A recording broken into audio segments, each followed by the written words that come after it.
The book Hebrews, part 82. I'm Professor Hannes Redlinghuys of the First Assembly of Yafashua, South Africa, Pretoria, Montana, also international.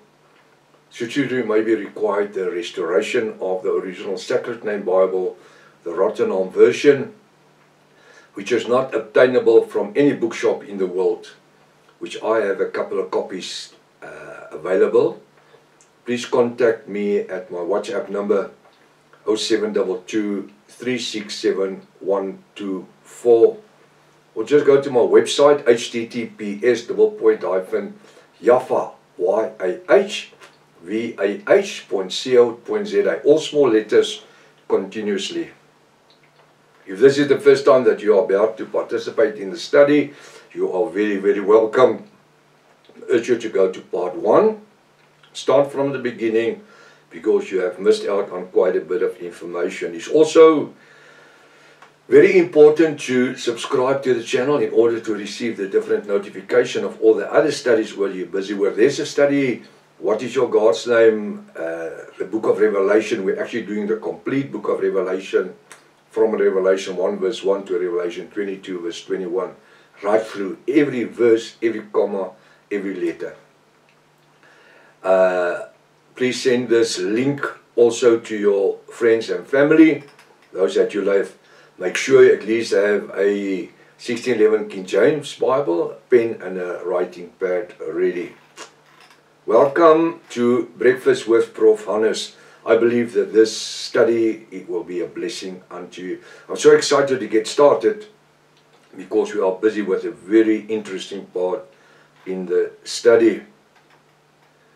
Now it says in verse 2, For unto us, the Israelites, or the apostles, was the gospel preached. The gospel wasn't firstly preached unto the Gentile, it was preached unto us. Who? Us.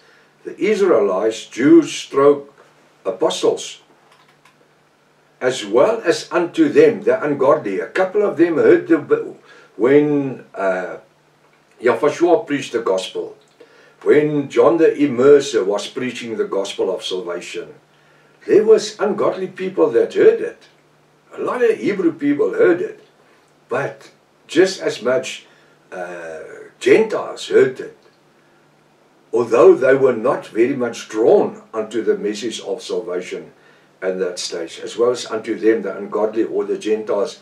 But the words preached did not profound them. Who is them? The Israelites. Not being mixed with faith in them that heard it. With other words, they would not mix this gospel of salvation, which Yafashua was preaching. Something totally different to the 613 laws of Moses. And that's why many a times the different Israelites and Jews wanted to stone Yafashua to death, because he made himself to be the son of Yafah, and they wouldn't have it. They wouldn't want to listen to it. For we the bride which have believed to enter into his rest, as he said, that he is a capital H, both he's.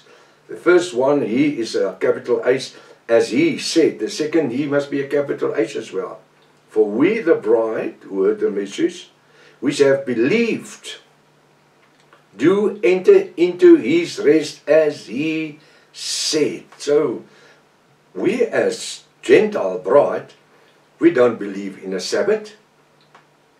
We don't believe in keeping the Sabbath. Now, if you listen to the announcements every Monday, you will hear that we says we are not part of the Israel Vision groups, the Hebrew Roots movement, the Sacred Name movement, the Yah movement. Why not?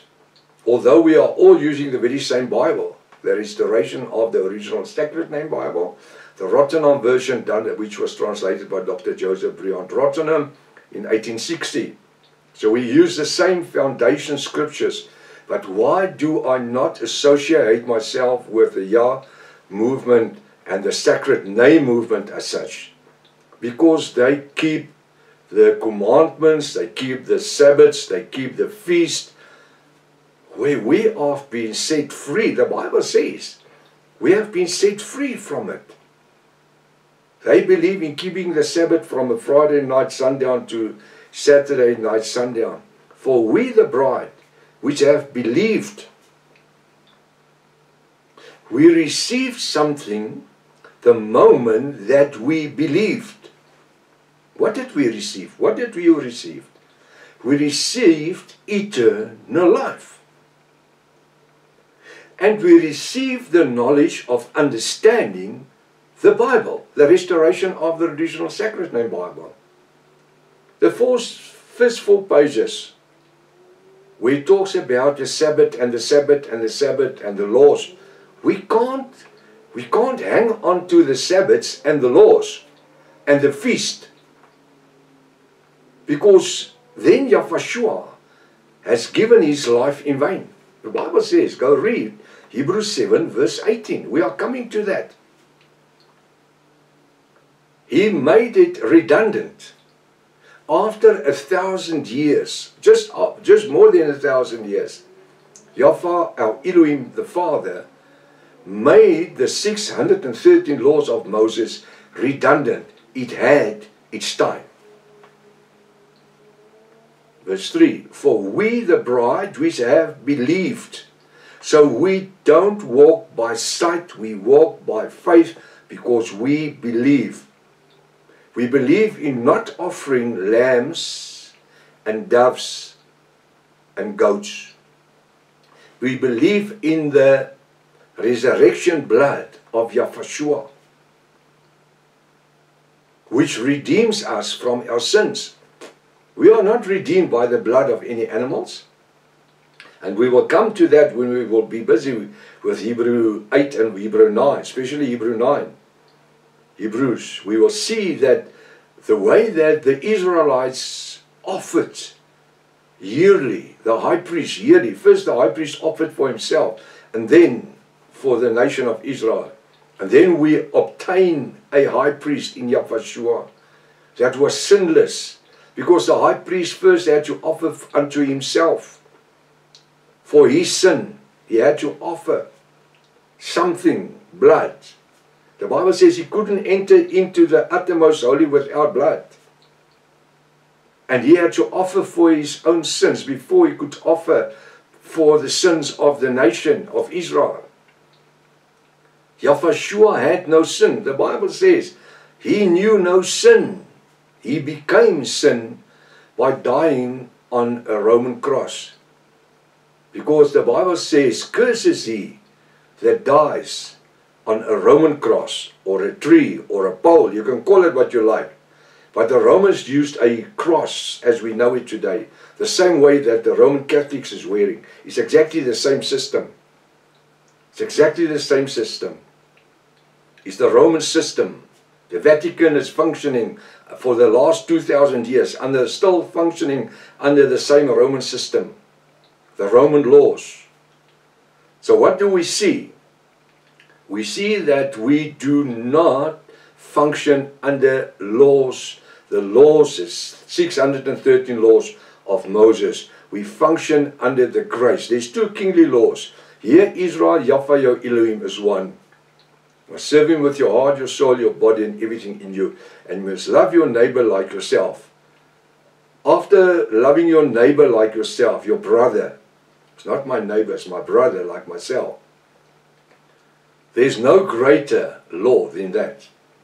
Because once I love my brother, I won't desire his wife or his car or his house or any. No. That's why the other 613, 611, 610 laws, 611 laws just fell away. It just disappeared. It became redundant. Here Israel, your Elohim is one. You must love your brother like yourself. For we, verse 3, the bride which have believed, do enter into his rest. He, Yahushua, or Yahweh our Elohim, as he, Yahweh our Elohim, said. as I, Yahweh Almighty, have sworn in my wrath, my capital M, if they, the Israelites, shall enter into my, which is Yahweh's rest, although the works were finished from the foundation of the world. So there is rest for them, but their rest will start to develop in the Great Tribulation, where 1/3 of Israel will be saved by the blood of Yahushua, accepting Yahushua as their Messiah and the Redeemer and Savior.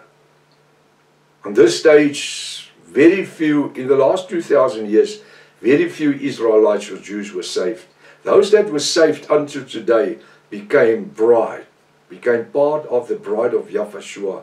They had to be immersed in the name of Yahushua to the remission of their sin after they came to repentance, because keeping the different laws and the different, let's say laws and the rituals, there's no grace in that. There's only grace in the blood of Yahushua.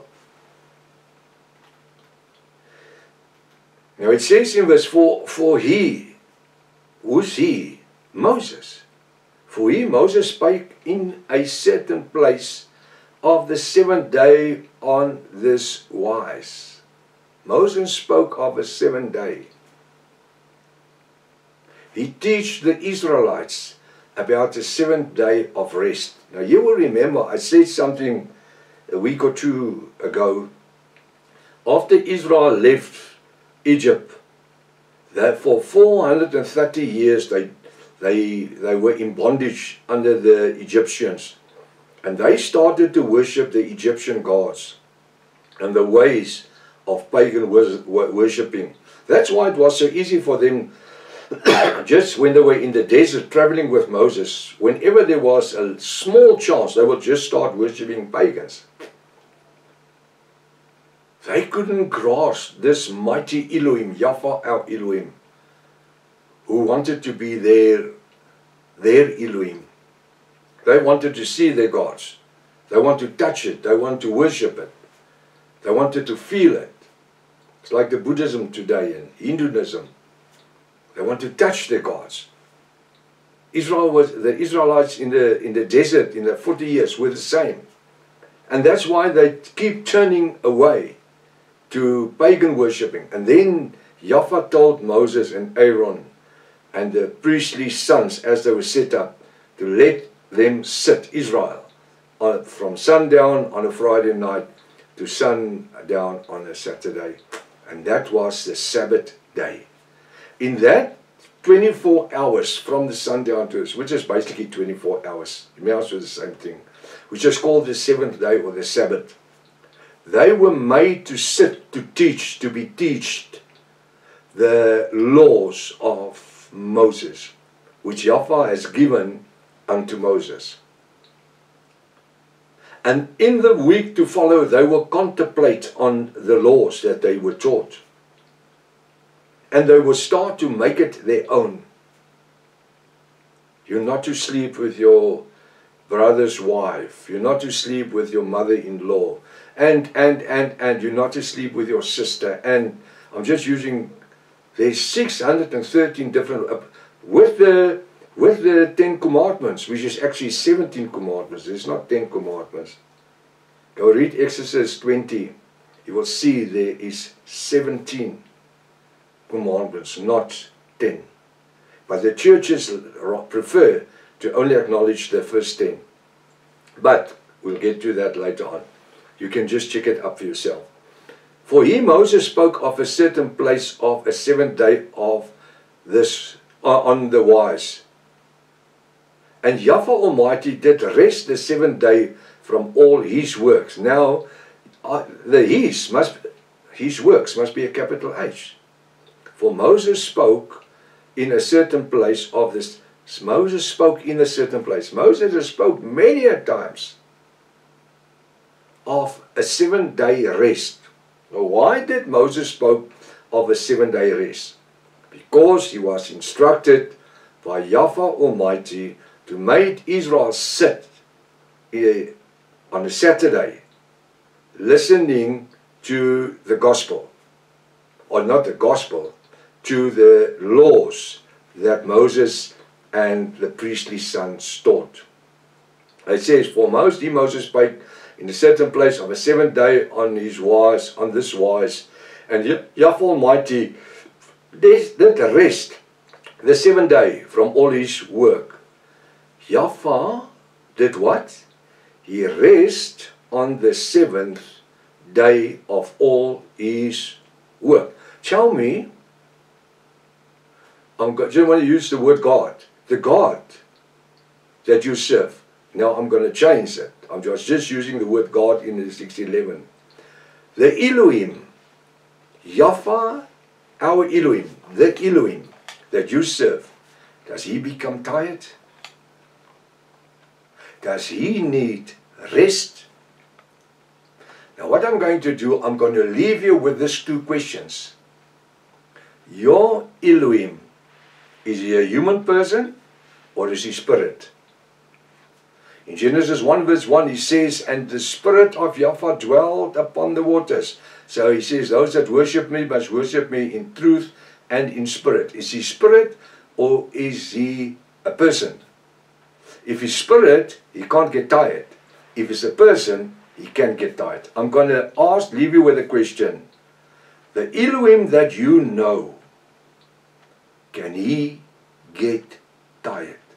Does he need a rest? Until tomorrow morning, if it's Yahweh's will, Maranatha, Yahweh is coming back again. Hallelujah.